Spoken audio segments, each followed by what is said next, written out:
Argentina দেখুন, দীর্ঘদিন ধরে ভারতের সঙ্গে যেভাবে একটা সম্পর্ক, বৈষয়িক সম্পর্ক রয়েছে, সেটা কিন্তু আজকের নতুন বিষয় না। এবং আর্জেন্টিনা সঙ্গে ভারতের সম্পর্ক বলতে শুধুমাত্র আমরা যেটা বুঝি যে আর্জেন্টিনা মানে একটা ফুটবল ঘটিত একটা ব্যাপার, বা আর্জেন্টিনা মানে আমরা মারাদোনা এই টাইপের জিনিস ভাবি, কিন্তু আদৌ তা না। আর্জেন্টিনা একটা দীর্ঘদিনব্যাপী একটা সুসম্পর্ক এবং একটা বৈষয়িক বিভিন্ন ব্যাপারে যোগাযোগ রাখার ফলে আমি মনে করি আর্জেন্টিনাটাকে ফোকাস করা এই কারণেই প্রয়োজন।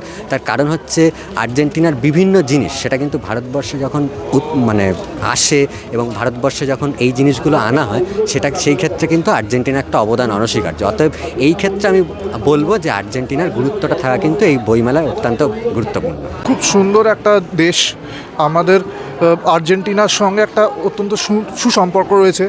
আপনারা জানেনই যে আমাদের এখানে মারাডোনাও এসছেন এখানে, তার ক্রীড়ার স্পেশালিটি দেখে গেছেন। এটা আমাদের কাছে একটা অত্যন্ত গর্বের ব্যাপার। তো আর্জেন্টিনার থিম কান্ট্রি খুব ভালো।